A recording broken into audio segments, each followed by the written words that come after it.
Right, cool. Are you calling this to order then? Yep, I'm calling it to order. Okay, 7:05 by my computer. Yeah. And so Tom will join us soon. So the only one we're going to miss tonight is two people, Steve and Leah, who are both out with prior excuse. And tonight is a work session, no public hearing, but we're going to work on the business park mess per se. But we'll start out with a public comment period. Anything not on the agenda. We were just chit-chatting about what might come up at the end of the month, and I got some questions for Carol, but I'll save that. Anybody have anything not on the agenda that they want to talk about?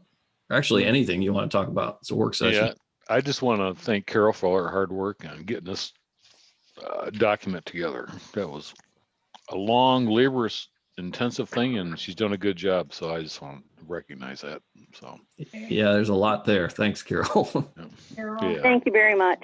Yeah, no, it's just looking through the NIFNAF. It wasn't easy. So appreciate your work, Carol. Well, I'll tell you, the most interesting things is going through years and years and years of these documents, which has made me appreciate all the more Dawn's detail in everything and making sure that you're doing it by ordinance, by statute, and you're doing it correctly, because that is how we got here. It wasn't done correctly. And so it's kind of embarrassing, you know, that we have to kind of step back and say, uh-oh. Yeah, no, that's good though. I mean, this is really positive. So anyways, thanks for hard work. Yep, thank you. Carol. Thank you, Carol. Yeah, I think we could all echo that. Anybody have anything? I didn't see any of your hands raised, so I'll assume not. Looks like Dan, Lisa. But yeah, let's dive into the work session. Basically, I mean, Carol just kind of set it up there. We've got a situation where, and this is many years, Carol's been studying this and trying to, pin it down and get to the details. And I think we're finally in a position where we can fix some of this to correct the 2010 Business Park District adoption errors. So the business park area, both north and south of I-94, was adopted in 2010. It's quite a large area, actually. Some of it has been utilized, some of it has not. And when we did the master plan updates in 2017, we sort of noticed that, and we tried to create a master plan designation for the area that allowed us some flexibility in what would end up at what we consider to be a major cloverleaf intersection in our township, which is a unique thing to have. So we got to make sure we get this right, though, because as we dove into the master plan, I think we really figured out a lot of this was wrong. So looks like the way Carol has it structured is she'd like to discuss the parcels to be rezoned as proposed on the spreadsheet and map, and then discuss the public hearing date. So Carol, if you just want to give us a thumbnail on, your staff report does a great job of laying it out, and essentially there were a couple different factors happening at once. Number one, the two bodies, meaning the Planning Commission at the time and the Township Board at the time, were doing things, and they just weren't always by book. So we had, and not to any fault other than not really doing the right procedures. So one issue was adoption by resolution rather than ordinance, which doesn't work when you're rezoning. And others were just confusion on the map in terms of how these were actually designated. And then I know the parcels north and south, when we look at when you say, okay, what happens if that wasn't a zoning district that was properly adopted? Well, then they go back to ag, and then we have to look at it and say, well, what's there now? And then we have we actually have a commercial operation in an auto sales dealership there. And so there's a lot of different things going on. So I don't know, Carol, the best way to set up this conversation is probably to take it off in bits and pieces. So I'll leave that to you to figure out how we look at these lots in terms of figuring out what we need to do. Okay, well, you addressed it exactly, and I spent a lot of time on this discussion with Rob Thal, the attorney, about how we were going to address this and how this needed to go back to the original zoning district. But then the discussion also became, should this be an opportunity, especially on Brown Drive, which as you said, the parcels didn't match up with what the Planning Commission identified and then what the board identified, and then they adopted. All ordinances have to be adopted by ordinance, not by resolution. So again, so taking this off into bits and pieces here, taking a look at the business park. So that was the critical piece that was adopted not correctly. So I took the business park north of the highway, which is on Brown Drive, and I looked at those parcels and said, this is the area on Brown Drive that says BP, that on our master plan says it is an opportunity for that to be local commercial. And most of the businesses that fit on Brown Drive are local commercial. And Brian Darr was recently a project that fit that local commercial designation, which is why it had to go to the ZBA. And yeah, so that's why it had to go to ZBA for a zoning interpretation. And that was then designated because the business park was adopted inappropriately. It fit the industrial district, which was the previous designation. But is this an opportunity now for the Planning Commission to take a look at this and say, this is one area that we want this to sync up with our master plan, which was designated as local commercial, and which is the packet that you also received of the master land use plan showing what those future uses were intended to be. So if we can just take the business park on Brown Drive, and we can talk about that if anybody has any questions. Yeah, that's a perfect place to start. So I didn't have all the businesses in terms of knowing all of them on that strip, but I do remember the one we just did. And I know there's there's one adjacent to it. You know what? You're absolutely right. I should have put the businesses, not just the addresses on there. There are several businesses on that. There are quite a few residential properties as well. So you're not making them more, nor are you making them less conforming, because if they were industrial, the residential properties were still going to be non-conforming. Going to local commercial, they're still non-conforming. It just means that a residence can't expand, whether it's industrial or local commercial. They can't expand their residential use. So basically, right now, if let's say it was a business park, they would be in the same situation as if we would put them in a local commercial, in terms of what affects their residences and what they are. Okay, then. Yep. And just so everyone knows, what I'm looking at is the map that Carol sent. North side of the highway, right at the BP, you've got lots 1 through 9. Yeah, 9. And I'm just trying to make sure that if we made that commercial, we're not going to screw anything up for someone who's living right there, right? I mean, that's... No, I agree with you. It's not going to be any different than it's screwed up right now. Right. Previously it was industrial, and they were living in an industrial, it was a residence in an industrial zoned area. And then they changed it to business park. So it was still a residence in the business park area. Changing it to local commercial means it's still a residence. They can continue to live in that residence. They can improve the inside of that property. They cannot expand.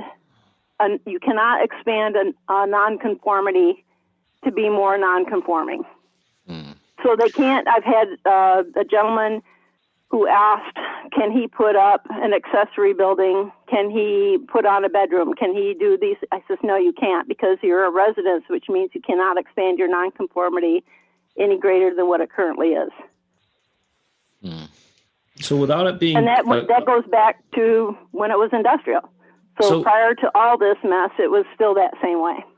so if the business park was not adopted correctly, those lots Right. would then revert to industrial, you're saying? So, Yes, okay. yes, So effectively, legally, we'd be changing it from industrial to local commercial. correct. Okay. Yeah, but Carol, but your point is for the people living there, either choice is still not good for them, right? If they want to do expansions. Right, and it wasn't good when they were industrial either. Interesting. So no matter what, the idea, the intent was, a lot of those homes were built way before zoning happened.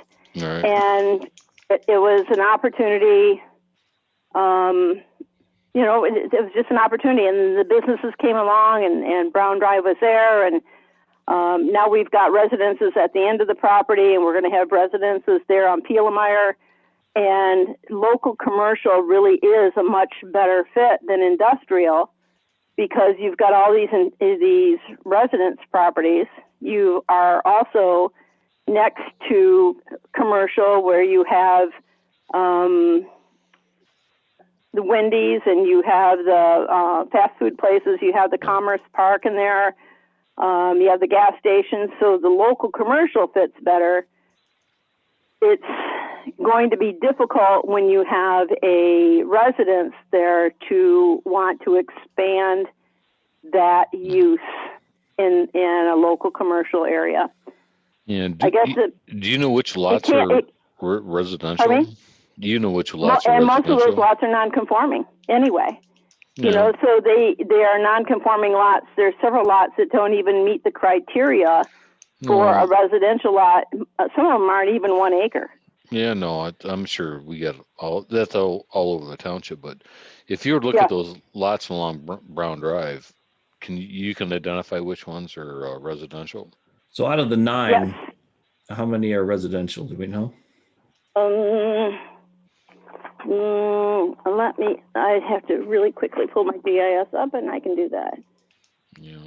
So Dave, what I'm thinking is if we can identify those lots, we call them residential, and at least give them some, if they want to do something to their house, they're not handicapped, right? But they were handicapped. They can do before. anything in the inside. They can't do it, and you will have to go back and change the master plan if you're going to do that. Yeah, because that doesn't fit the master plan. You can't hopscotch around it. The master plan says that area will be local commercial.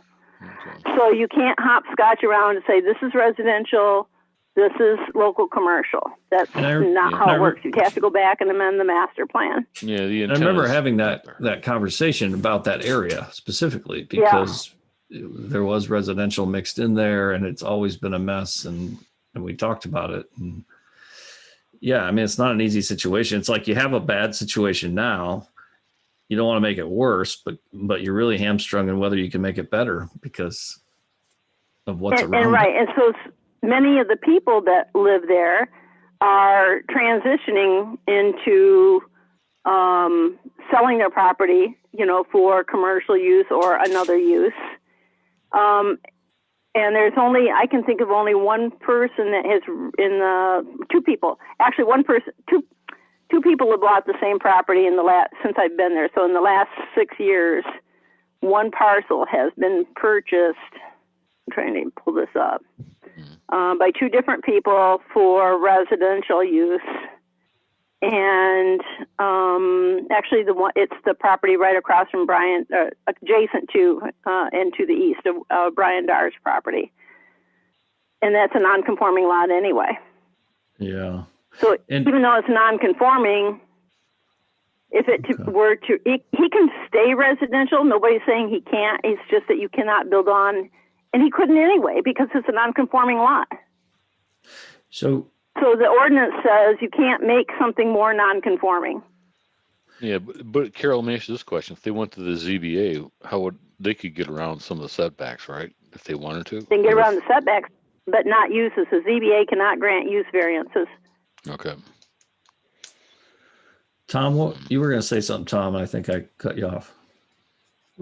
It's not gonna get any worse than what it is right now.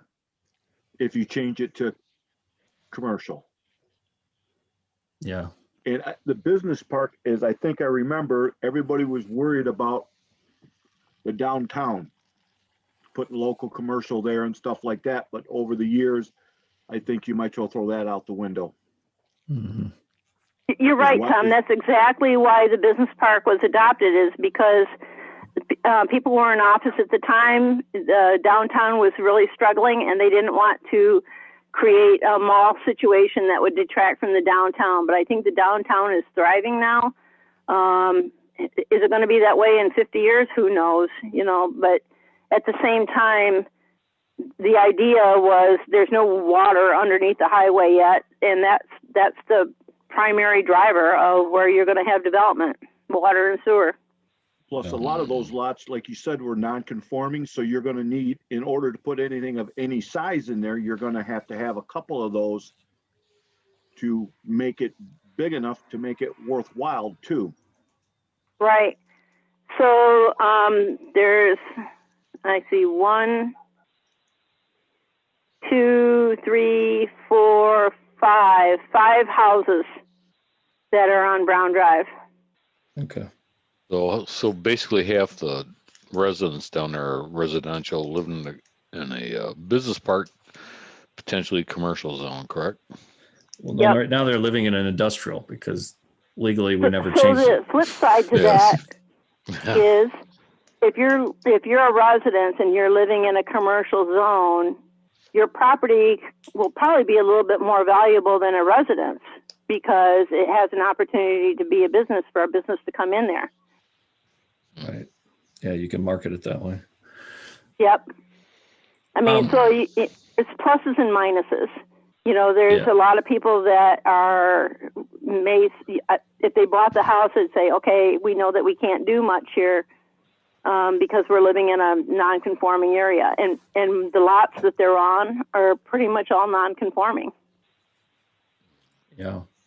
Other comments from other planning committee? I mean, I look at this as one of the easier ones. I mean, it's not easy, but it's one of those ones we Less discussed before. Yeah, it's less confusing because we only have one area, 9 lots. Wait till you get to the others.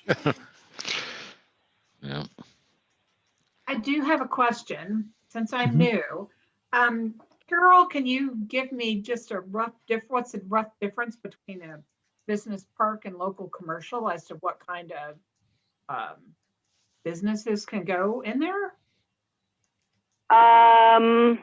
Yep, I could You already probably said send that it. commercials like Wendy's. Okay, I understand that.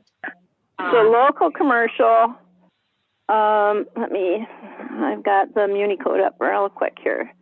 I mean, the way I think of it is transactional business versus office work, right? So, Right. And business park, and honestly, I don't even want to get into it because I'm sure it wasn't adopted correctly. When they adopted the text amendment to create the business park, I think they did that by resolution as well. I don't think they did that correctly either.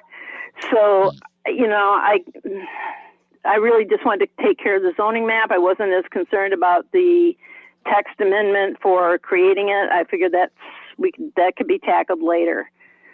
Business park is more like office buildings. yes. Like Yeah, by airport. Right. Business park was really created not to have, as Dave says, this transactional, is to have any kind of commercial business where you're going to have anything that would detract literally from retail businesses that would maybe want to locate in the downtown. Right. Got it. Yeah, Thank you. so it's kind of like Taco Bell versus Office Depot versus a Chelsea. Right. Industries, right? Right. The other part to the business park, which made no sense to me at all, was part of the ordinance was always left open. it said that there's areas in the text amendment or the text of creating the business park that talks about an actual plan, a business park plan, and it's like that never happened.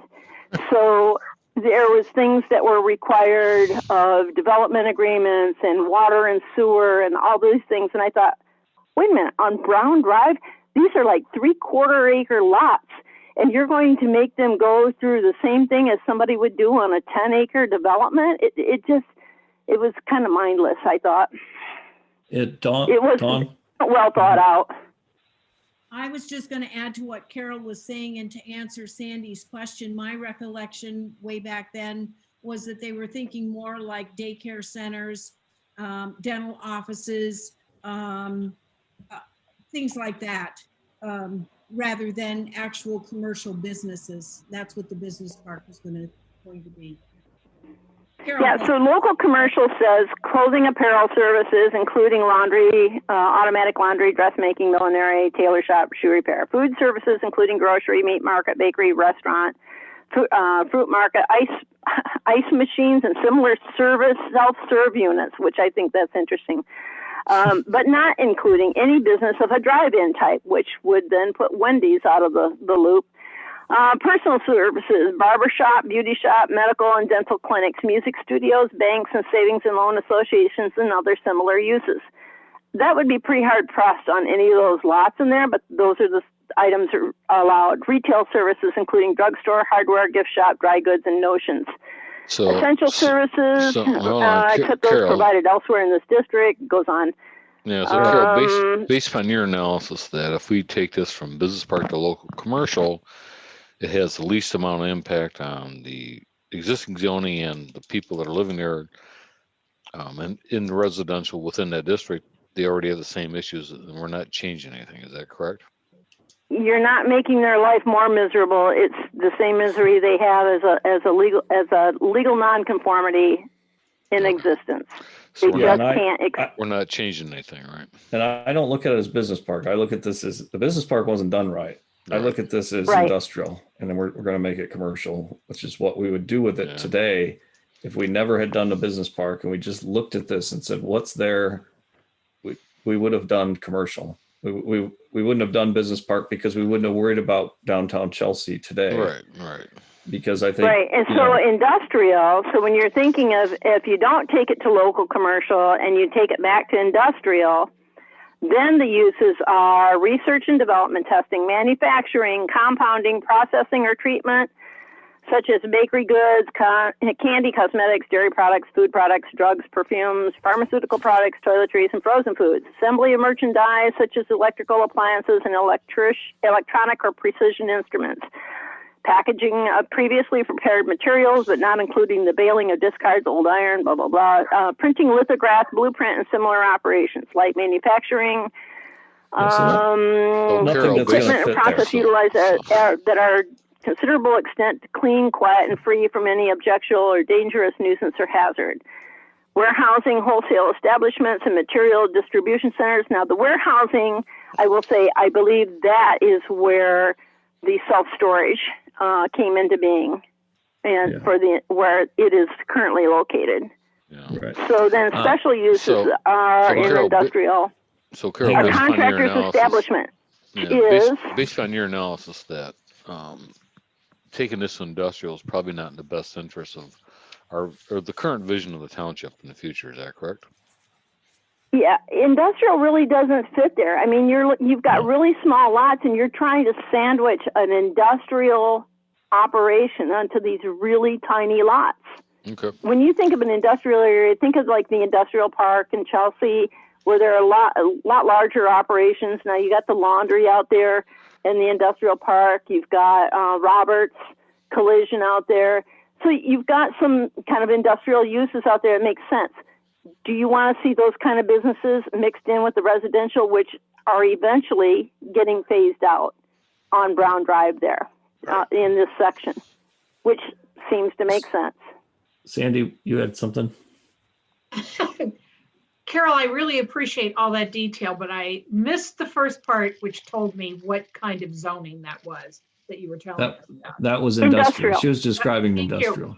Yeah. So which is what it reverts to if the business park wasn't done right, which I don't think it was. So I think to make a situation better, I think we can move on from this one by saying, at least from my point of view, making this local commercial fits the master plan and fixes the reversion back to industrial, which doesn't fit the master plan. And for those residents that are there, we know this is a tough area of the township because prior to this, they were non-conforming in an industrial district, then they were non-conforming in a business park, and now they'll be non-conforming in a local commercial. So, Right. Right. you know, And the upside, again, it's not the greatest, but they can continue to live there, and they can continue to improve anything in the interior of their house. Does that make their house more marketable? Perhaps. right. Okay. If we don't have any other questions on this one, I think we should move on to some of Dave, these other lots. so I think from 1 through 9, I would take Carol's recommendation as an approval then, or just to recommend it. Yeah, I mean, we'll have to do actually, this at a hearing. Public This is hearing. just work session. Right. But for work session, but 1 through 9, I think we agree with Carol's assessment, right? Yeah. Let's see. So you got to also, let's see, where do we want to include? So off to the far east, there's number 24 that's sticking in the corner there, which is tucked, you're right, it is 1 through 9. But I just want to make sure you don't lose sight of the fact that that number 24 is this tiniest parcel. What is that? Which is part of the consent judgment for 25 and 26. So 24, 25, and 26 go together. It's just that it was zoned a business park as well. Well, that should go Don't back ask- to. Is that Wendy's? No, you see on the aerial, Yeah, I'm looking at it. can you see on the aerial? I don't know which 4014. map you're looking at, but on the aerial, it's 014, and then Yep. I circled it, and then I put number 24. Yep, I see it. Yeah. Yeah, that goes with 24, 25, and 26 as part of the consent judgment for Magellan, which Okay. is now True Pianos. Okay. And I think what the point of that was, I think that was for signage. Yeah, that's what I was going to say. It's the only thing you could do there. Yeah. Interesting.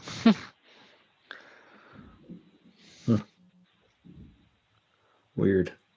Things we've Yeah, learned. because you're over not the years. allowed to have off-premise signs. Yeah, exactly. Okay. Yeah, to me that stays wherever we end up with on the consent judgments. That stays with that because it's Okay. not. Right. You're not going to do anything with that lot. You want to move Okay. on to 10 to 16? Yeah, so we could move south of the highway, southwest, and 10 west of 52, south of the highway. We've got right now we've got an auto dealership in number 10. And do they own 14 or not? Let's see. They do. Let me look here. My map. Because 12 and 13 would be the barn sanctuary. Right, and so they do own 14 as well, but that was not so. 10 and 11. 10 is actually joined with the dealership that's a combined Right. tax ID, and so 10 and 11 were approved with the site plan, and they are now changing. The dealership is they're leasing it. Al Harvey is leasing it to Art Main Chevrolet, and I had to do a zoning compliance letter for them, which they weren't too thrilled about because I says you're not really totally compliant, so they have to get all their landscape in after all these years, which was kind of like a plus for us. So anyway, but 10 and 11 were I'm sorry. 10, not 11. 10 and 11 are together as owned by Al Harvey. 14 is owned by somebody else. Okay, so 14. 10 and 11. Now you see that little area that jogs off to the west on 10. on the Right. aerial. Now, if you recall correctly, because that's only been a few years ago, is when they expanded that parking lot, that was their detention pond area. All right. Right. So that is just the dealership, and the 11 is also owned by the dealer. Okay. But 14 is owned by someone else, correct? Yes. 14 is owned by someone else, and we don't. It's not related to the barn sanctuary or to the dealer. Nope. I will tell you real quickly who that is. Because my thinking here is, when we did the master plan, we looked at this and said, It's all this ag, business right? park thing is gone, right? It doesn't make any sense. And we said, let's revert it back to ag. And then Sorry, I'm incorrect. 2156 parcel 14. Let me look here. Let me look again here. It is owned by Backdoor Property, so Al Harvey does own that. okay, that's what I thought. But Okay. not, Who's Al it was Harvey? not part of this plan. So Right, just because he owns it doesn't mean that you have to zone it anything different than agriculture, because it was not an approved site plan. It was not part of the dealership project. Well, So let me the just So the let me just dealership set owns this. that, correct? Pardon me? So 14 is owned by the dealership, is that correct? Yeah, it's owned by Al let me Harvey. move this. Al Right. Harvey? Yeah. Yes. Okay. So All here, right, go ahead, here's Dave. this is just the way I look at this. This 11 is how and we look. 14 are both owned by Al Harvey, but they were Okay. not approved under a site plan for anything more than what the dealership currently looks like. I think he Okay. was planning, I know it, he was planning at one point in time is putting in a car wash and doing Yeah. something else.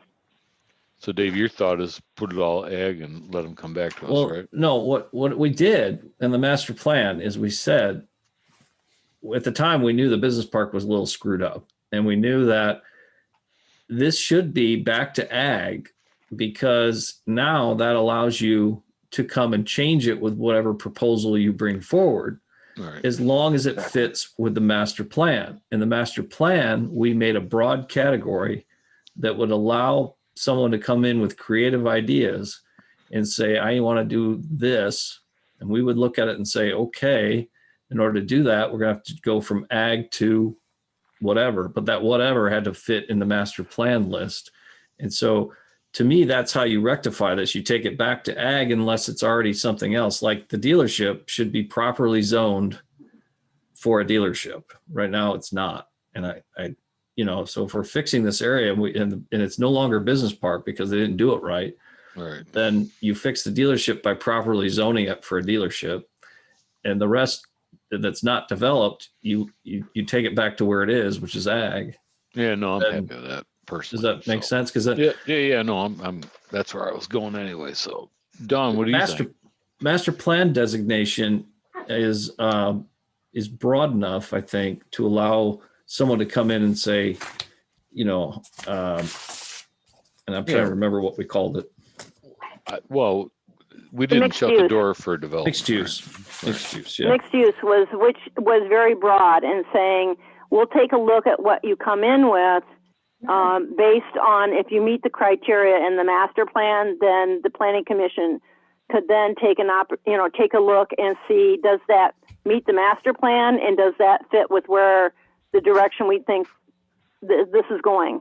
I Right. do want to make a correction here. So I'm glad we had this discussion. So parcel 11, which is immediately south of the dealership 10, the site plan that was approved for the dealership. Parcel 11 on the spreadsheet has it going to general commercial. It really should go back to agriculture because it was not that parcel 004, number 11 on the map was not part of the site plan. So it should go back to agriculture, not general commercial. This would be 11 make through sense? 20 would go back to ag. Correct. So, but And right Don- now, Carol, if we change Only that, 10 would be general commercial. yeah. So, Carol, if we change that zoning, what does that do there? Because they store that's their overflow lot right now, right? No, No, 10 that's is. not part of it. No. 11 is not. Yeah, but if you look They've at it, there's encroached a little bit onto 11, but Yeah, I they, mean- that's their problem. I guess we could have them correct it. Oh, if you look at 11, it's all used cars out there, parking lot. No. Dawn, you had something. I think I'm getting a little bit confused as I look at this map, the colored, this one, the bigger one. I hear you talking about converting it back to ag, which is what is on the list for these properties. But we were also talking about general commercial.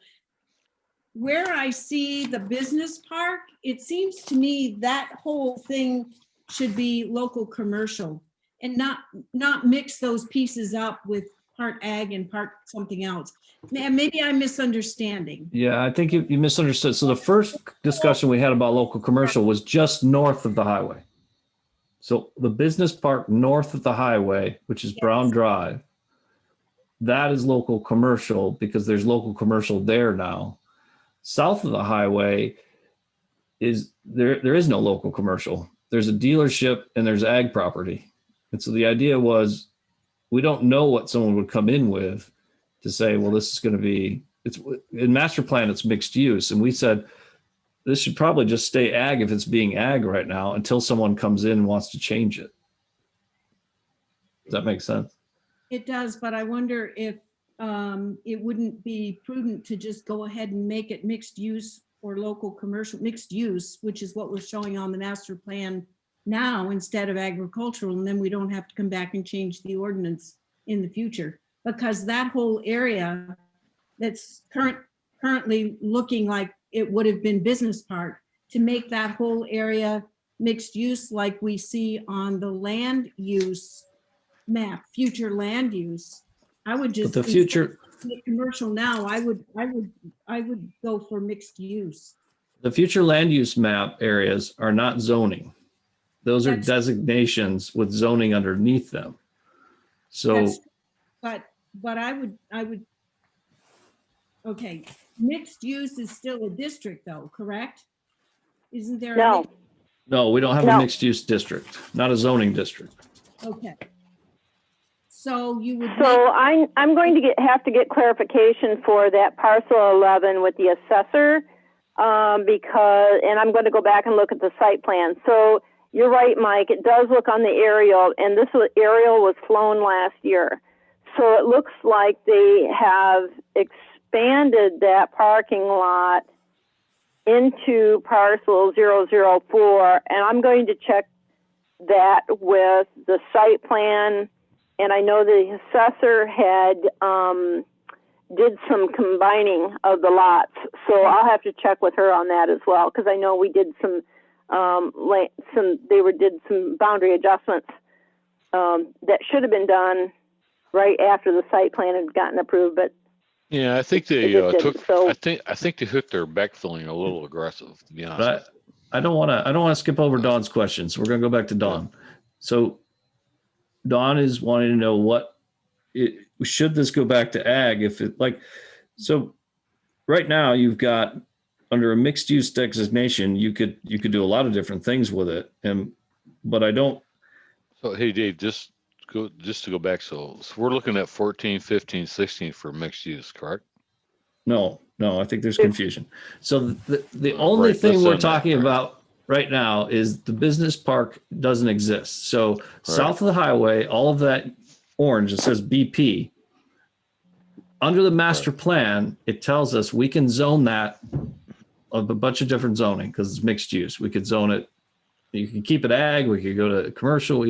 So the question is, now that it's not a business park, what parts of it do we need to zone to make it conform to what it is, which is the dealership? So that's lot 10. 11 is still questionable. 12 through 20 are just sitting there as ag property. Nothing's been done with them. So the question is, do you just leave it ag or do you rezone it before someone's come in with a proposal? And I don't know whether you rezone anything because I would know what someone's leave it gonna come in as is and wait for people to come in with a request, right? right. I mean, you might have Chick-fil-A come in and say, well, I really want 17, Right. I mean, I don't know. Right. So I Well- will share with you in my conversations with the attorney was, because it really revolved around the consent judgments, but he said the properties need to go back to what they were previously zoned, you know, as if the business park was never adopted, because it really wasn't. So the properties remain agriculture. The problem is you have an approved dealership on agriculture land that doesn't fit anything. So the appropriate thing is to find a zoning designation, which is general commercial, that makes that be compliant with our zoning. And it also fits the master plan for the fact it's in that mixed use area, and we're trying to make it compliant. So Carol, let me read the tea leaves here a little bit. So we've got the dealership that has the wrong zoning. We've got the business park area out here. So Which doesn't exist. right, which doesn't exist. And if we don't take it back to ag, someone could come back and tell us, hey, this is all business park up here. You need to accept our project, or if we don't do it, we'll get tied up in court. Is that I think that arguably the township has the argument about it's not business park because it was never adopted properly. No, you know, so I understand like that part. We're looking at the big picture, right? So if we I think don't, his point but is, but somebody comes in and says, well, right, business, it's and a gray we have area. to say it really isn't, because there was nothing that was done that's appropriate or has been adopted properly. Yeah, so no, my point is back to Dave, is that we've got kind of a cluster going on here, and we don't know if this or that, or, you know, so what we need to do is clean it up. So clean goes back to the zoning it previously was. Right. So we clean it up. And so everything goes back to, like, the area on Brown Drive would go back to industrial, right, except, you know, our master plan says it should be a local commercial. Yeah, so everything south of the highway reverts back to agriculture, but now you got the problem of how are you going to make the dealership be compliant? well, And those are that's the parts that you have to be most concerned about. Everything else goes back to agriculture. So we'll make I don't see these as commercial, problems or right? concerns. I see them as solutions. What we can do is finally say to the dealership, you're going to be local commercial because that's what you should have been. Right. Yep, that makes sense. Yep. But doesn't it have to be general commercial, Carol? The dealership has to be general. General, yeah. Because of the. Correct. A general commercial, a dealership fits under general commercial. So that property, those properties could be general commercial. The rest of it either would go back to ag, or at this point we could, and you said this in your report, Planning Commission can take this opportunity to zone the area local commercial. And I think that's where I'm going. Local commercial, and then the mixed use then is like PUDs. It's an overlay to local commercial, just as it would be for agriculture. Is that what you're saying? So Dawn, are you talking like parcels 10 and 11, or are you talking the whole strip? I'm talking the whole thing where we see the business park. That whole orange section of that map. I south of the highway? South of the highway. Now, here's where I would ask the question, though. If it became local commercial, because this would be very, very important, is the township required to provide water and sewer for that area? Or if it's agricultural and under ag, homes could be in there, perhaps businesses if they fit under the mixed use. But they'd have to have 2-acre lots and so on as required by ag. Am I right, or am I wrong? I just don't agree. I think south of the highway, you have a lot of ag property, nothing's going on it. I can't say that local commercial is the right designation because yeah, I agree with Dave. I don't know what'll end up there. Like we could have a hybrid. I think Mike said, what if you get a car company that comes in and says, I want to put a hybrid battery testing there? I mean, I just don't think you need to change it from ag until you know what someone wants to do there, because the master plan tells people this is what we would allow there, but you have to come tell us what you want to do. And that's pretty much what the attorney has also concurred, is to only rezone the properties to make them compliant with what's kind of the existing use, which is the general commercial for the dealership. And north of the highway, the local commercial, which is designated on the master plan. The master plan south of the highway says mixed use, which means we're open to a suggestion of any development that's coming in. We'll take a look to see if that fits with the broader picture of what's going on in Sylvan Township. So Yeah. somebody may come in with, let's say it's a Myers, or Right, let's say it's a housing development, or let's say it's, as Mike said, a battery testing, whatever. So those uses would have to then apply for a rezoning based on what it would fit in our zoning uses.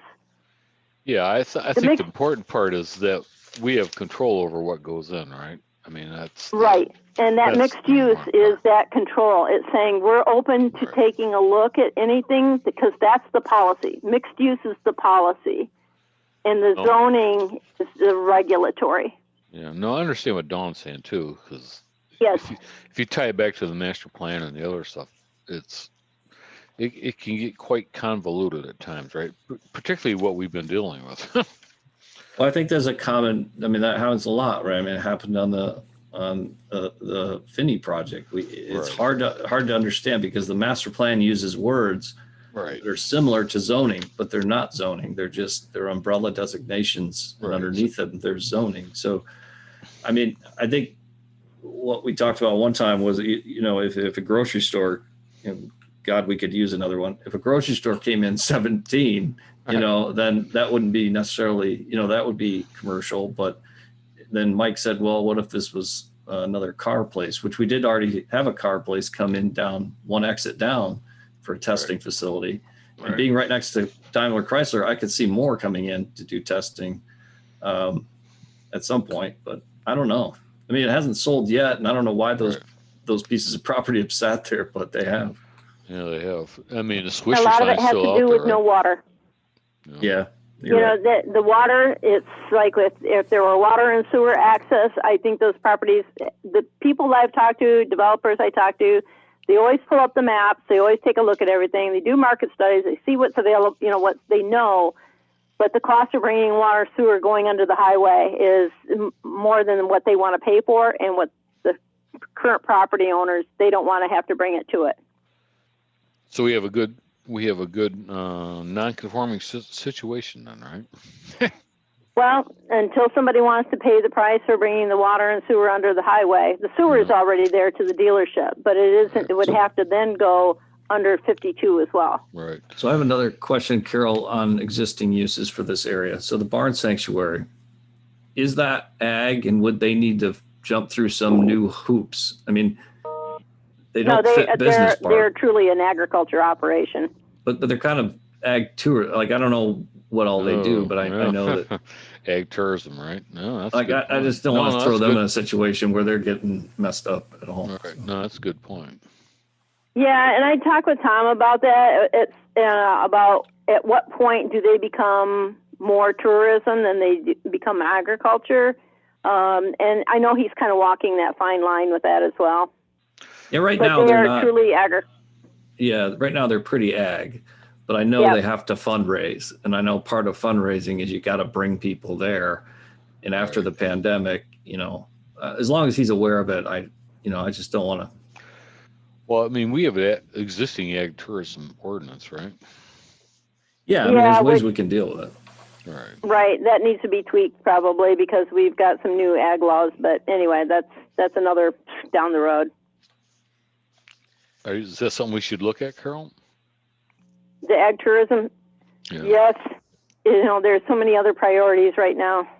Let's not confuse this conversation, Mike. Okay. Exactly. I'm already confused.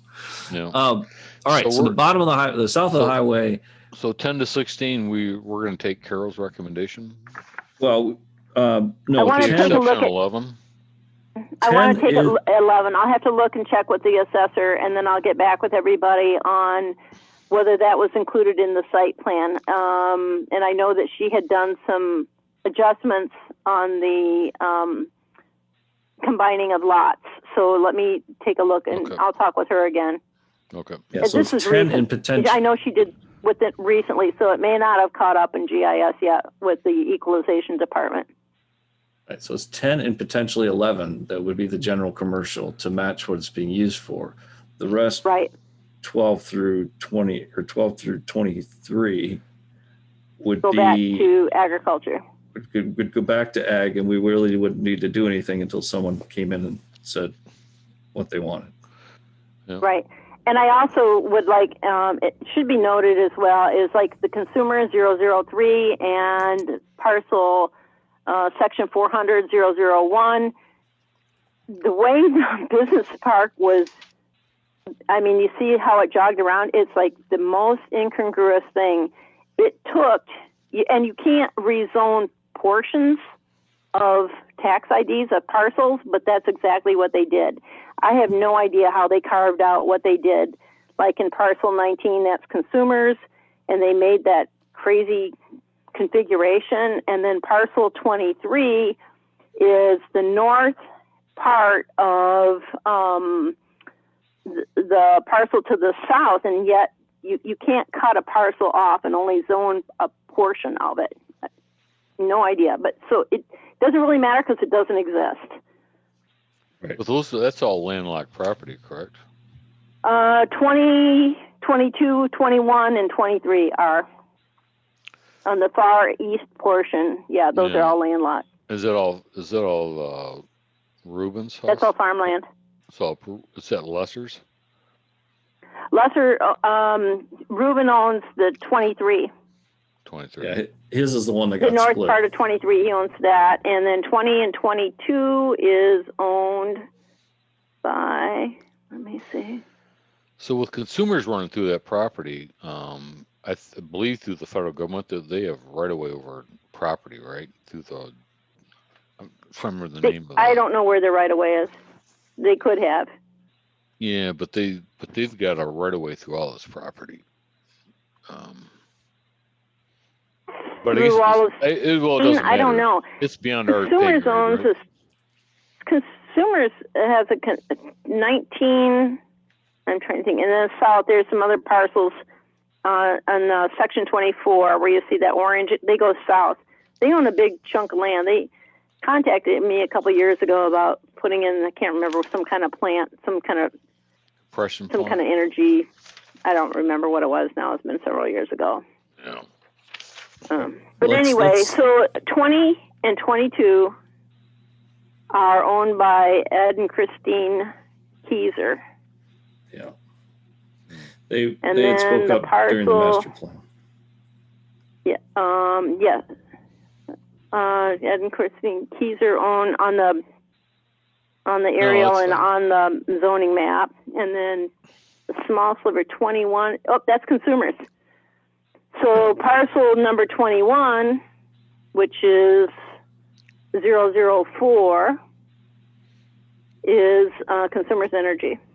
Yeah, can we raise our taxes like to $1 million consumers? a month? Yes, no, I'm just kidding. Wait, right, wouldn't that be let's- nice? But So I'm sorry, moving on. Let's All right, move on. yeah. So let's go over to the hard area. And I, we can. I think when we come to a hearing, if we want to, I just think right now it's going to revert to ag, and other than the one we want to fix, that's kind of where we're at. I think Yeah. You're thinking 10, 11 for fix, right? well, it depends on what 11 is. I would hope 11 got combined, but we'll see what happens. And And 10, then- 11, and 14. yeah, I'll Right. take a look at those. All So right. take a look at those.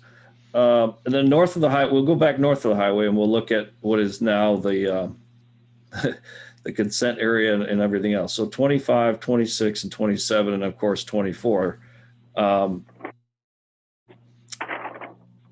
Did you want to look at those two tonight?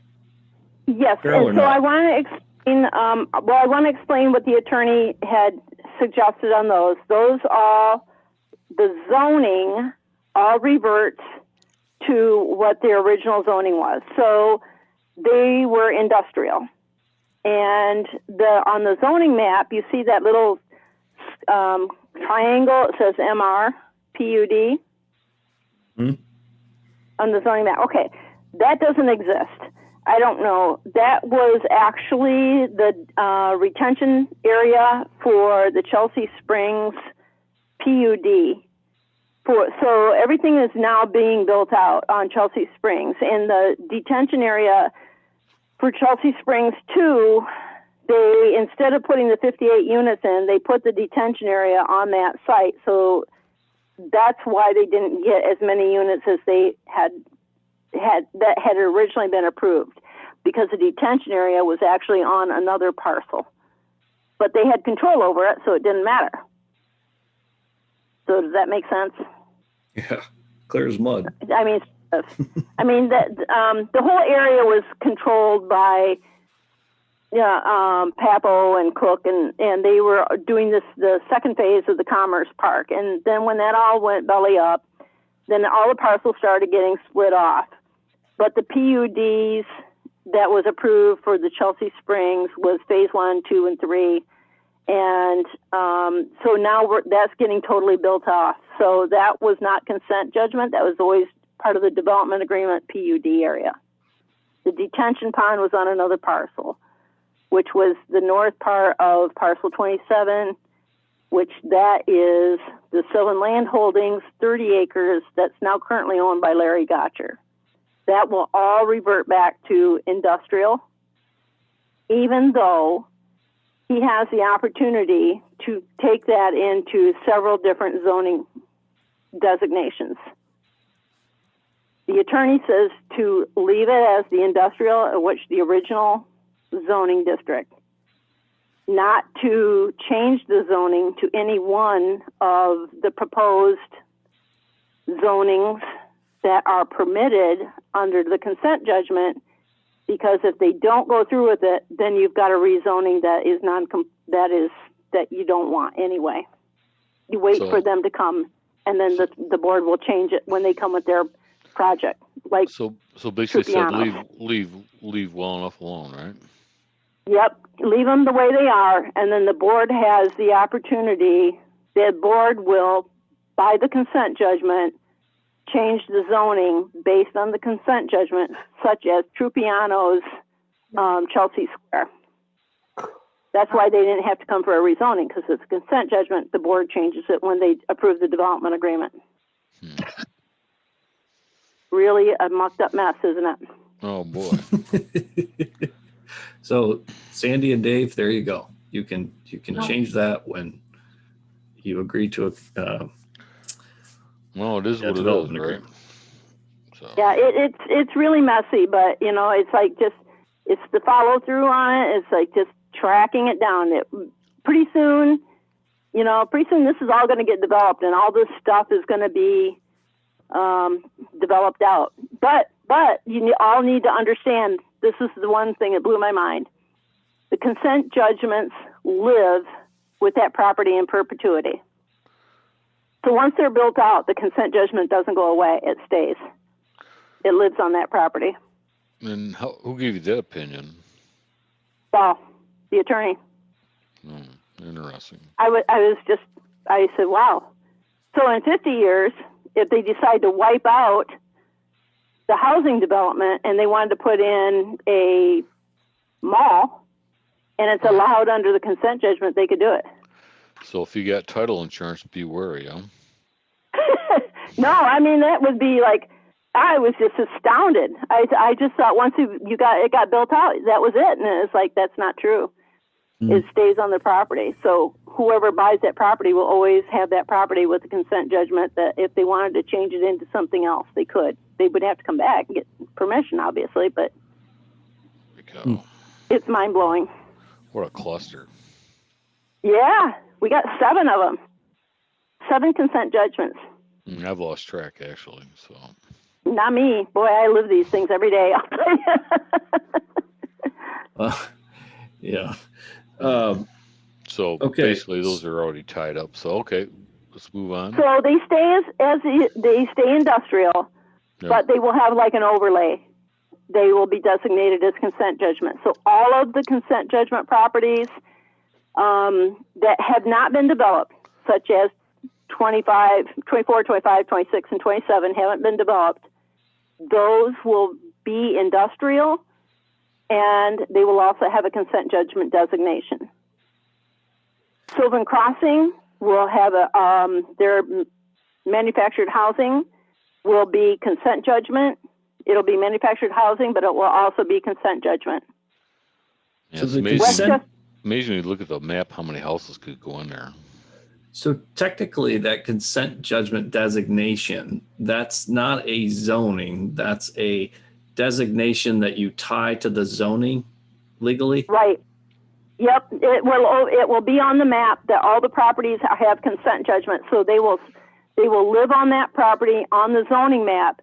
So anybody will look at that and know that they have a consent judgment on them. Okay. So Westchester Farms, the area on the zoning map that you got says SR1. The MR that's in the middle of that, I have no idea how that got there. I tried to trace that one down in all the minutes, could never find that. It's an odd configuration. But it is all SR1, and that is consent judgment.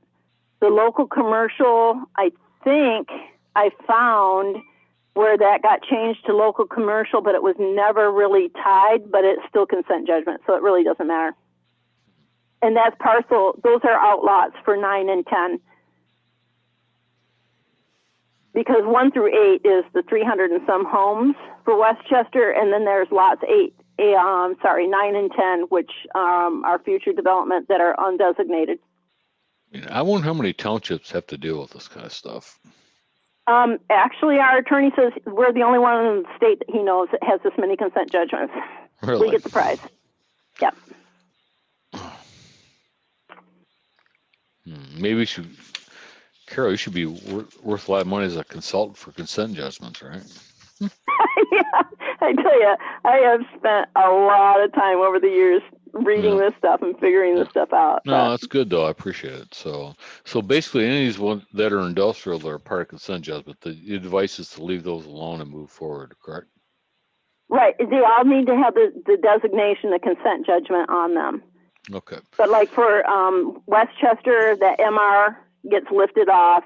The local commercial gets lifted off. It's just SR1 consent judgment. Yeah. So what do we have to do legally to put that consent judgment designation on there? Do we have to do anything procedurally? It would be part of I believe, the public hearing process, and I will verify that with Paul when I get all this information to him. I think he will say properly that we give the public notice to everyone within 300 feet. We may stretch that 300 feet to a larger district, to a larger notification area, just because in fairness, 300 feet doesn't stretch very far on some of these parcels. So we would want to make sure that everybody had an opportunity to The bottom line is there's nothing we can do about it anyway, so it is what right, it is. the consent judgments, you can't, but we're just cleaning up the zoning map because the zoning map hasn't been on the website or accessible to anybody because it's so clustered up. So once we get this cleaned up, we can put it on the website. People can then, instead of calling and saying, hey, what is this zoning? Okay. So that takes us through on your list to number 27. Is that correct? Yeah. 27 is Brown Drive. That's Sylvan Land Holdings. Right. That's the 30 acres. That's Gotcher's property. Yep. And then 28 and 29 are Sylvan Crossing. Yeah. So those are currently zoned Those manufactured are housing? current. No change? 27 is currently zoned industrial. Okay. And Sylvan Crossing was zoned manufactured housing because when they put the PUD in, they put up the manufactured housing PUD in. So those are okay. So then, that correct? doesn't change, but the consent judgment designation goes on it. Okay. And then a 30 Westchester That's Farms. Westchester. SR1, I think we all know that one. Yep. 31 is kind of a different one, right? This is Yeah, so 31 is Garvey Road. That is, if anybody recalls back, Jim Uphouse had an unlawful landfill over on Garvey Road. And the township sued him, and he had to clean up some of the mess, and I think there's still stuff out there. But a fellow by the name of Bob Chapman bought the property, I don't know, a few years back And he's been in contact with me over the years and asked what he can do with it. And I says, well, you do know you have a consent judgment. And he goes like, not really. And I'm like, okay. So his consent judgment is about the cleanup of the property. It is not based on any use requirement or restriction. That is something that I would have to ask Saul. Would that have to also have a consent judgment designation? Because it's not based on the zoning, but it's based on the cleanup of the dump. I'm not sure how he would view that, but that would be his call. But The it's same already way with Ivy agricultural, though, Road. right? But it's already agricultural, right? Zoning. Agriculture, right. The zoning doesn't change. In the Right. same way with Ivy Road, there was a Montane Trail was a property that got sold. The township sued because he did not have road access. And for the property to be developed, they have to put in a cul-de-sac, which means other property owners have to be in agreement to it because the cul-de-sac would actually encroach on their property. And so that's been wrangling in the works here for a few years. So hopefully that's more of a civil matter than for us to get involved with it. But does that get consent judgment designation? That's a thought question as well. Okay. Okay. So for the meeting is that 31 or and 32 are kind of out of scope. Is that correct?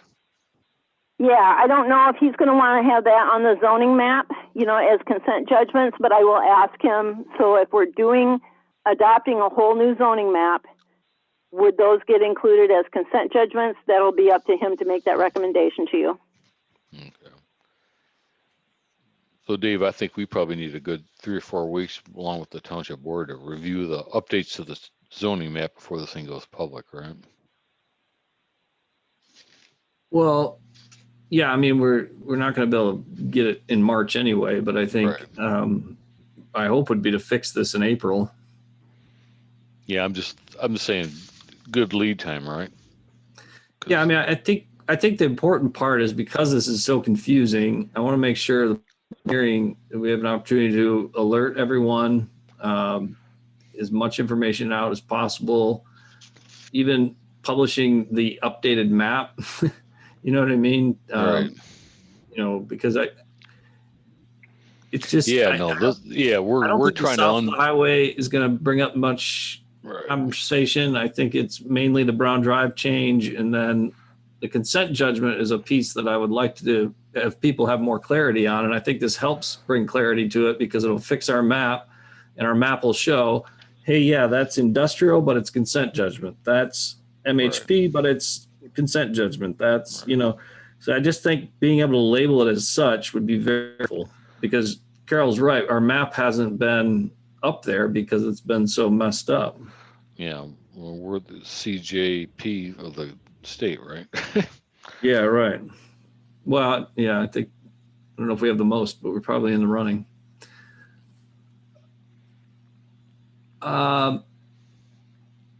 Any other questions from No, I'm pretty good personally. planning commission members? I Sandy? agree. This is just crazy complicated. And Carol, my gosh, how much time did it take you to assemble all of this and then speak with Attorney Thal and for his recommendations? Thank you so very much. Even I almost understand it now. Well, it hasn't been just a few months. I have been at this for years, literally years. Thank you. Yeah, no, it's it's been a number of years, right? I mean, just peeling through the Right. legal work and all the other stuff. So yeah, no, Carol's a great job. So truly great work. Thanks. So Dawn, I know we've left you trying to capture all this, even though it's a work session. Any specific questions that you need more clarification on? Because I don't at this time. I'll draft these as best I can if you with the blanks, and especially you, Dave, for anything that you want clarified a little bit more. This is a work session, and so I don't think these need to be quite as detailed as some of our other meeting minutes, but you guide me on that.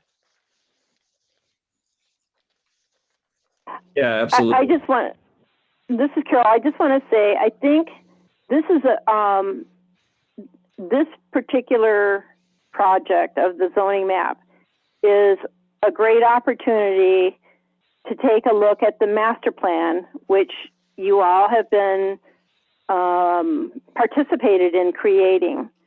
And the master plan is the policy document that gives you the opportunity to say, based on the master plan, this is what we want the zoning map now to look like. So now we want to zone these parcels based on the policy document, which gives us basically the right to do that.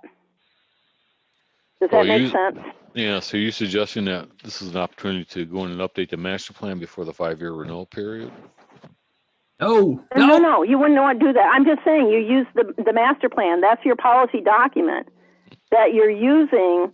And then you look at that and then say, oh, now I get why our master plan is this way. And now we're going to change the zoning to these parcels based on the policy that we made on the master plan.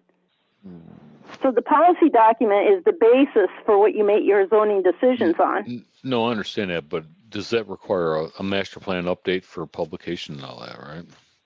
No, there's no master plan update unless you wanted to change. I don't want to get confusing here again, but unless you wanted to go back to Brown Drive and say, okay, we want these parcels to be residential, then you would have to change your master plan. No, I think your original point was right, which is, this is a chance to say we're doing this to get our map correct based on some legal issues, and then we're also making sure it matches the master plan. And I think these changes accomplish that. And it leaves it open because a lot of this hasn't been developed.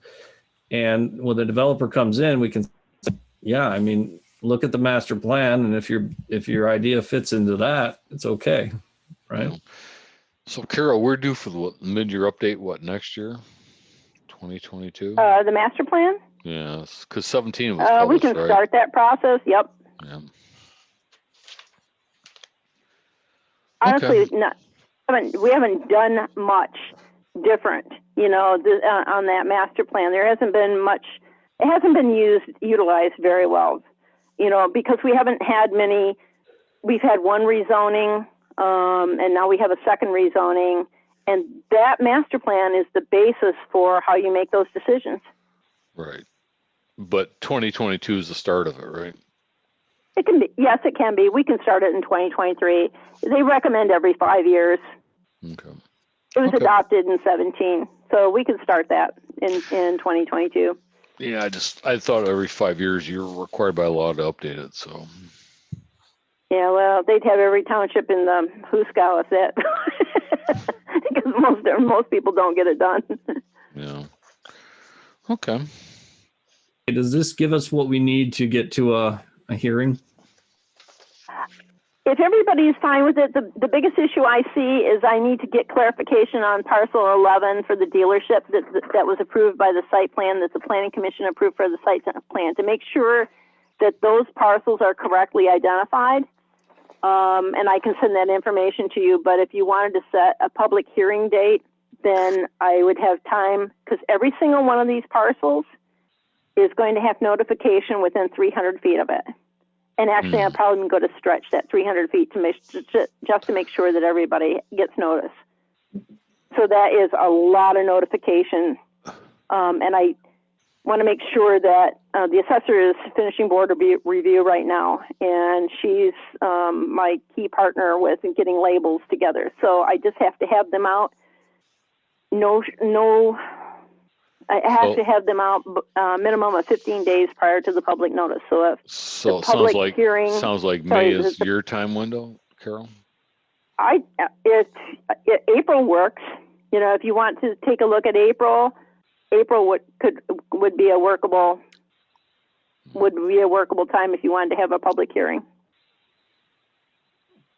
In the public hearing, like all public hearings, you can take all the information. You don't have to make a decision that evening, but you can take the public hearing, take the comments, And then if you need to deliberate at the next month, you can always do that. Yeah, I don't want to rush it either. I just, Right. if April works, we can start the process. If we need to wait till May, I just want to make sure, the documents are out there, the notifications are done well and in advance. And so if we have to take another month to do it, I mean, it's taken us years. So, And make sure it's clean too, right? Yep. The only one I have the problem with right now is I have to make clarification with the assessor on parcel that one is identified is 11-004. Everything that's on the site plan that was approved is included and would be general commercial. okay. All right. I say we move forward. We target April, but if we can't, we'll know that in the next couple of weeks before the March meeting, and we'll talk about it then. And maybe we have to go to May. But So if you want, you can set at the March meeting, you can have more discussion about this, and you can set your public hearing then. yeah, I think we'll just set the date then, because let's figure out if that parcel 11 is an easy fix or a hard fix. Yep, I will do that. Now I'll have that for you. Well, it'll probably be Monday because tomorrow's Friday. Okay. Well, Carol, once again, good work. So I know it's been a lot of work. So It is a crazy mess, but I would be so happy when this gets done, and it'll make it so much easier for so many people. you start your own board game, play Consent Judgment in Chelsea instead of Monopoly, right? Yeah, it'd be like Candyland, right? Yeah. Oh, I'm gonna trade you an apartment building for a sewer connection, right?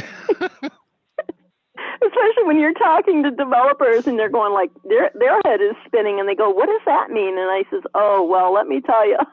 Well, let me tell you, I can trade you 30 sewer connections for 15 water connections, and we can do a deal on 33, right? Sounds to me that's you only get 20 sewer, but you get 40 water. Right. Sounds to me that's like what they were doing before when they got into this mess. So, Oh my God. that's probably how it happened. Oh, I did. it's crazy. I do want to ask you about the March meeting, Carol. Before everyone got on, we were talking about apparently this dealership thing is starting to raise eyebrows on social media, which I'm luckily not a part of, so I don't have to listen to that. But I do think that if we're going to have this in the March agenda, we probably need to have the analysis and all that done. Do you still see that rezoning on that property coming in March? Yep, it's already scheduled. I've sent the public notices out.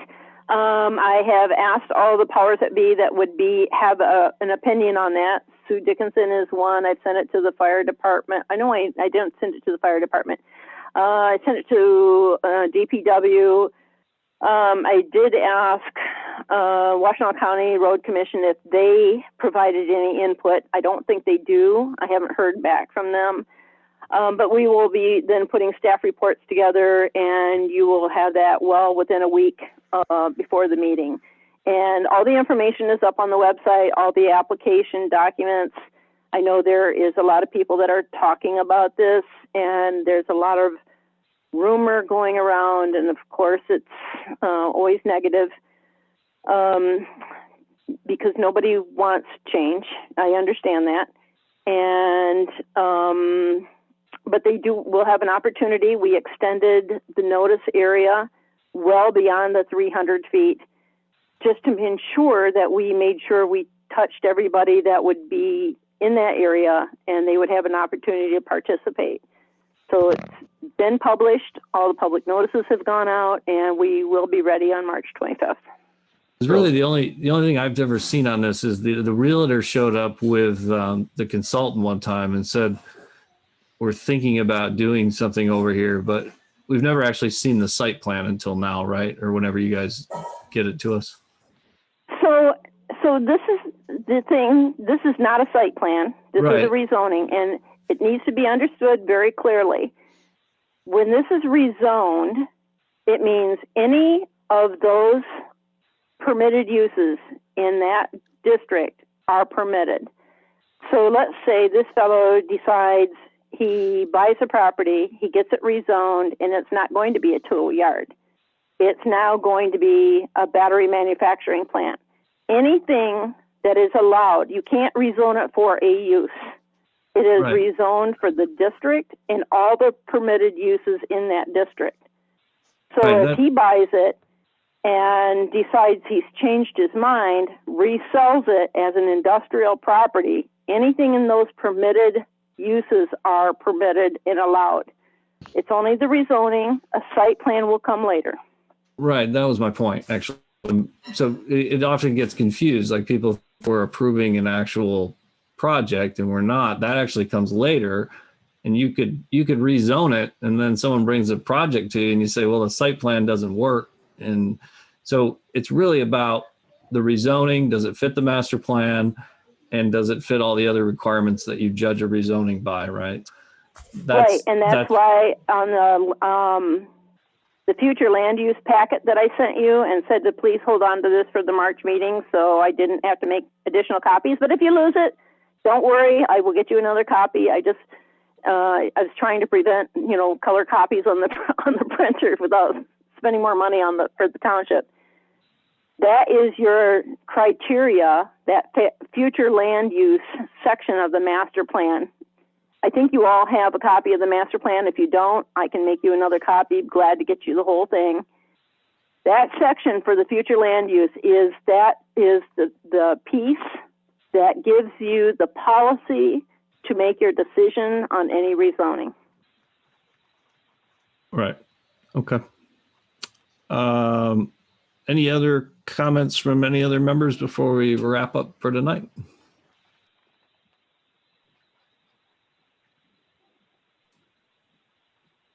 Hearing none. Are you all good, Dawn, with what you need? I am, thank you. All right, Carol, I appreciate your hard work on this, and I'm glad Okay. we were able to dive into the details. This should make, when we actually go to do it, a little easier. At least all of us sitting at the table might understand it 90% of the way. And then we'll have to figure out how best to explain it to others, but we'll get it done. So thank you. Yeah, if you have any questions, just shoot me an email. Like I say, I have literally dug through, I've got mounds and mounds of papers on this stuff. So I'd be glad to answer as many questions. You received information from back in 2000 when that property was getting rezoned. And the reason you received that old stuff was so you could see how that transitioned and what it was and what it was getting changed to before most of that went to business park or consent judgment. I know it's really confusing, but it's almost like a flow chart. You just come prepared to let us know procedurally how to do it right so we don't mess it up this time. That's why I've been working a lot with the attorney, is just to make sure that we get it right this time. So. Hey, Dave, Dan Russell has his hand up. Oh, I missed it. All right, Dan, you got something? Yeah, good meeting. Super productive. I got a quick question. Looking at the current zoning map, wondering if now would be the opportune time to look at the lake.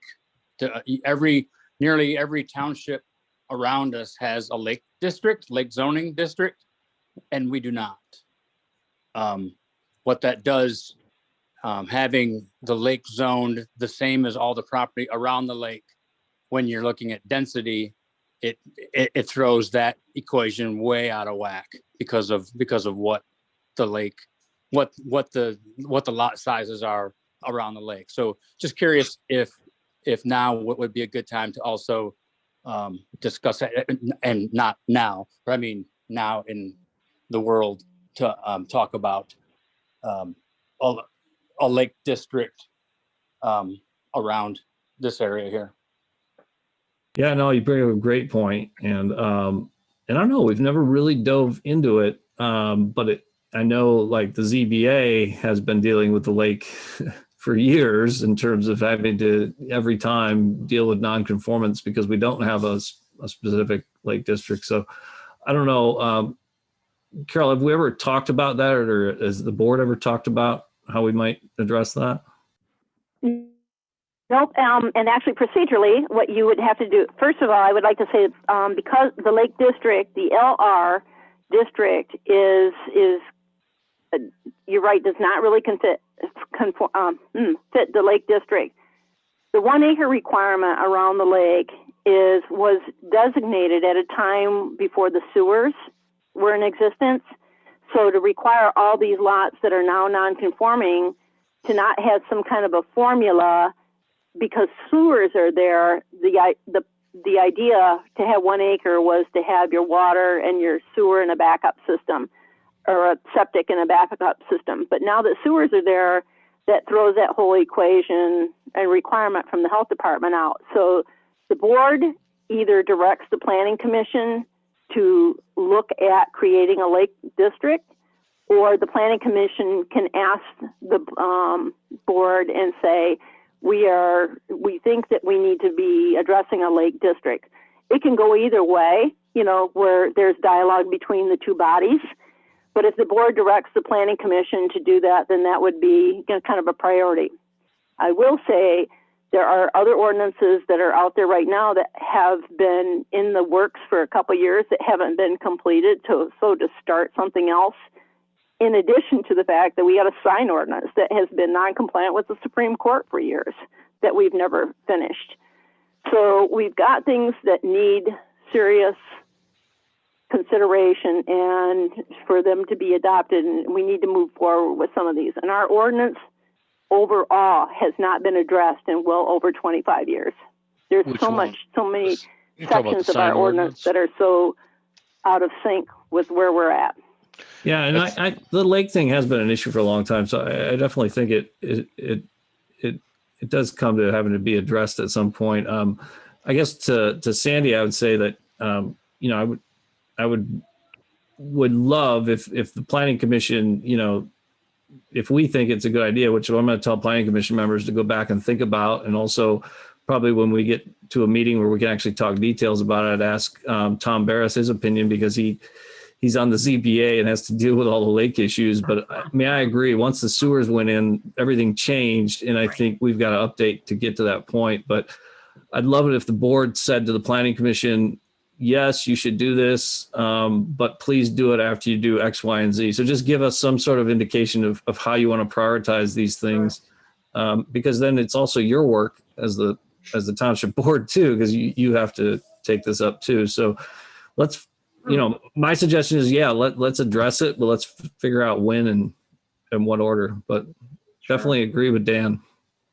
Because it isn't just creating the district. That means a text. There has to be a new zoning district created, which is a text amendment, which then creates that zoning district. So it's a twofold kind of thing.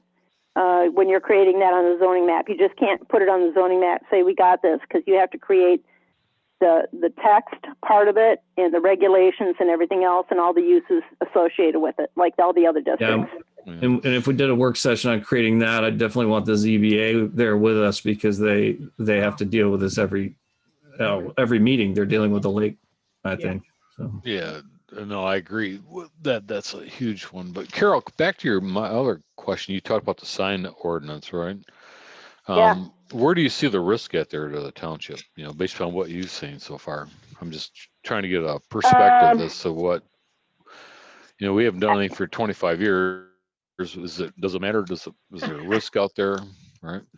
Oh yeah, because anything can be challenged, and when it's so old, and it's non-enforceable, or it is so non-compliant because Supreme Court law has designated a use or something incompatible. Mm-hmm. We've got so many things that we don't even address.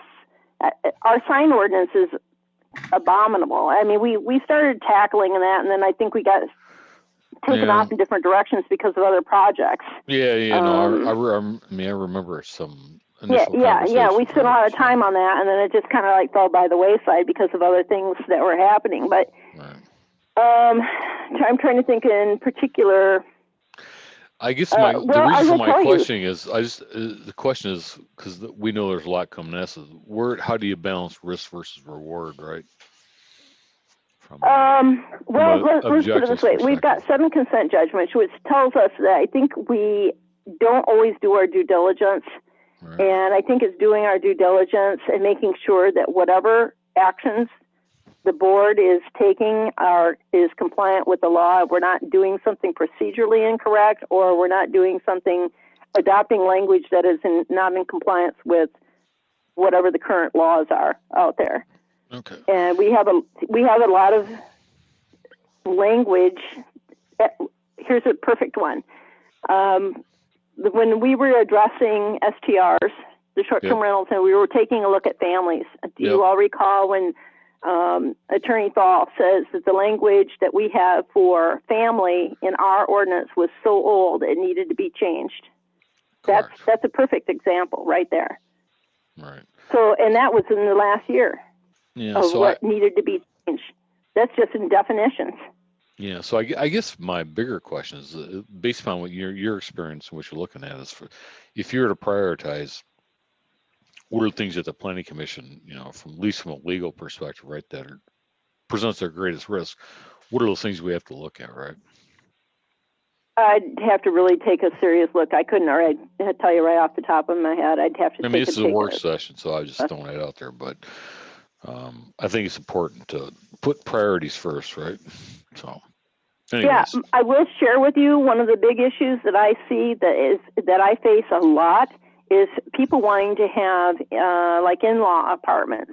They want to have secondary residences, not necessarily as short-term rentals, but they want to have a place for their in-laws to come or to stay, or to have their child who is maybe out of college and needs a place to live for a while, and they want to convert maybe or put an apartment above their garage.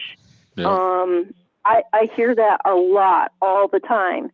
There are secondary residences around Kavanaugh Lake. There's a substantial number of them. Are they on the tax roll? No idea. How are we addressing those? No idea. That's one of the issues. Are they renting them out? Most of them probably are not. There's a lot of them that people have them there so they can have guests and they can have family members and they can stay, for extended periods of time. Right. Some of them are studios, above their garage. There's just a gamut of the stuff that we're not addressing. Our societal changes today of how do we take care of the loved ones. So take the situation where someone's got the second apartment over there. I mean, is the township liable for anything down the road if those things? Liable? Well, here's what my question is. So they're hooked up to the sewer. Are they being charged for two sewers? If they have two, if they have like an apartment above their detached garage, are they hooked up to the sewer? Are they getting billed for that? I have no idea. There's a lot of questions about a lot of that stuff. I have no idea. Yeah, it's good points. Well, I'm going to invoke the adage of my former and late CEO and say, hasta la vista. If you lack focus, you're IBM. So we'll go with we'll focus a little bit here, and we'll focus on fixing our map, and then we'll go from there. But yeah, these are all issues I think we have to deal with at some point. But I do want to wrap it up for the night. So anything else from people to throw on the table before March, because we'll be together in 2 weeks, right? Yeah, a little bit about that. Yep, you'll be getting packets here next week. Sounds good. All right. Thanks, Dave. Thanks, Don. Thanks, Sandy. Rod. As long as I have everybody here, you will all need to know as well. Chelsea Square is coming back. They provided an updated site plan, and I have not gotten the report back from Washtenaw County Road Commission and MDOT, but the verbal was that they didn't appear that it was going to need a traffic signal warrant. So that's the good news. And then we'll get some more updates regarding sewer when we get to the preliminary. When we have the sewer updates? You'll probably, I don't know if you'll have that report next week, but if nothing more, the township board agreed to hire a hydrology engineer to be taking a look at capacity for that project. I know I believe, I don't know who was all on, what they approved was project related for hiring a hydrology engineer. Okay. So at least that will be the first, I'm hoping, priority project that the engineer will be taking a look at. And he's not going to have a report right away, No, but no, if nothing more, then it will be, the report will say, we have a hydrology engineer taking a look at it, whether the planning commission is going to want to approve the project or approve it with conditions based on the report. That's a possibility as well. Yeah. Hey, Rod, as long as you're on, just a question for you, because I know they came in with wanting to do, 2-for-1 on the tap side. Has the board thought about that at all or not? What do you mean a 2-for-1? Well, I think they've got 40. So I actually can jump in there because I talked with all about that, and our ordinance says an RU is one residential unit. Right. So an RU is an RU for each residential unit. So if he thinks he's coming in for per building, that's not possible. It's 81 RUs because there's 81 units. Okay. For that in his consent. I mean, our ordinance says that, and it was confirmed by Thal. Okay. So, Because he asked me, he said, send me your ordinance. And so we talked about it. And he Hang on. says, no, he can't do that. And Don has a question. I was just going to ask in terms of the REUs, how many were they allowed in their consent judgment? I think he 27. had 26 water, and I think 20 Is sewer. there I'd have to 20? go back and look on that one. It's either And- 27 or 22, Don. I always get them flipped around. I got the thing Yeah. in front of me here somewhere. I think he had more water than he had sewer. Yeah. I just, So because they he was, had at one many- point, he was asking to put the whole building on one tap, right? And that was one of my Right. concerns. Of course, I'm not going to say anything until you get it confirmed by, and you talk to an attorney and say, okay, yeah, you can't do Right. that. Maybe I think from a sewer and water authority, yes, it's good to see the development go through, but at the other hand, we don't want to be putting in 80, paying for 40, and have Leone come back to us and ask, "What are you doing?" Right? So But if it's more than what the township, and if he's requesting more than the number that he is permitted under his consent judgment, he would have to pay for the upgrade. right, assuming that the system can handle it. So Right, and so that would be a discussion as well. So Okay, that's a cool. discussion for the hydrology engineer. oh, that's good though. Sounds like it's good progress. So All right. Sorry, Rod, didn't mean to jump in on you there. That's all right. All right. I think Adjourning at 8:42? Does that Yep. sound Yes. we are adjourning. Thank you. So I appreciate everyone, and we will see you soon. good? Thank you. All right, night All all. right, good night. Right. Good night, everyone. Thank you.